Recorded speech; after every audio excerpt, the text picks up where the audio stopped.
आपल्यासोबत आहेत माजी गृहमंत्री अनिल देशमुखजी। दोन्ही राष्ट्रवादी एकत्र येण्याची चर्चा सुरू आहे, काय सांगणार? असं आहे की सध्या माननीय अजितदादा पवार यांचं दुःखद निधन झाल्यामुळे सध्या दुखवट्याचा पिरियड चालू आहे आणि हा दुखवट्याचा काळ संपल्यानंतर आम्ही या बाबतीत विलीनीकरणाच्या बाबतीत काय काय घडलं, काय काय नाही घडलं, कुठे मिटिंग झाल्या, कोण कोण होतं, कोणत्या तारखेला झाल्या, कोणत्या वेळेला झाल्या, हे सविस्तरपणे बोलू।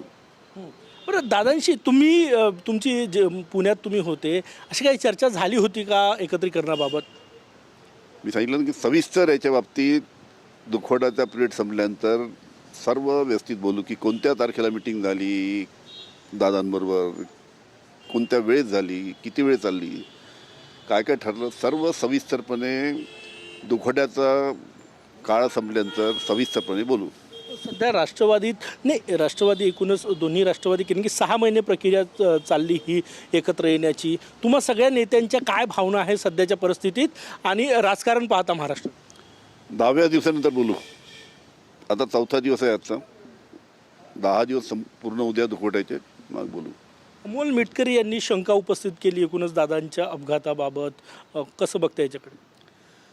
असं आहे की अनेक लोक शंका व्यक्त करत आहेत की इतकं वेदर क्लिअर असताना अशा पद्धतीनं ते विमान टिल्ट कसं झालं एकदम, आणि जेव्हा व्हिडिओ क्लिअर येतो तो तिथे व्हिजिबिलिटीचा प्रश्न राहू शकत नाही असं तज्ज्ञांचं मत आहे। आता शेवटी त्याची चौकशी चालू आहे। चौकशी चालू झाल्यानंतर संपूर्ण चौकशी जेव्हा पूर्ण होईल तेव्हा संपूर्ण बाबी पुढे येतील। दादांच्या पक्षाचे सगळे नेते म्हणतात की यावर राजकारण करू नये, हा अपघात आहे।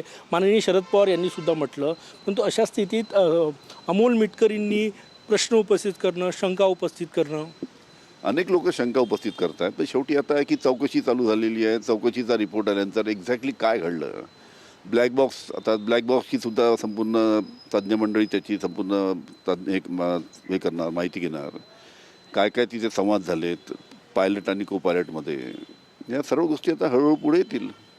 राजेंद्र सिंगने असो किंवा तुमच्या पक्षाचे प्रदेशाध्यक्ष ते म्हटले की दादांशी चर्चा झाली होती आणि आमची दोन्ही राष्ट्रवादी एकत्र येण्याबाबत दादा अनुकूल होते, हो म्हटलं होतं। दुखवट्याच्या काळानंतर सविस्तरपणे बोलील। धन्यवाद। याच्याबद्दल मुख्यमंत्र्यांशी काही बोलणं झालं होतं तेव्हा? सगळं सांगू, काय झालं, कोणाशी झालं, काय झालं, केव्हा झालं, किती वाजता झालं, कोण कोण होतं, सगळं बोलू। शरद पवार साहेबांसोबत तुमची बैठक झाली तुमच्या पक्षाची, काही चर्चा झाली का? एकत्र यायला पाहिजे असं वाटतं का तुम्हाला? आता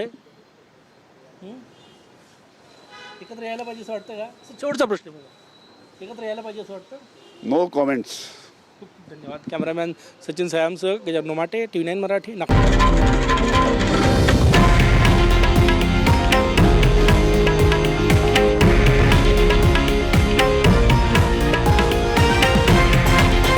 हे आहे देशातील नंबर 1 न्यूज नेटवर्क आणि आपण पाहत आहात TV9 मराठी, एकमेव।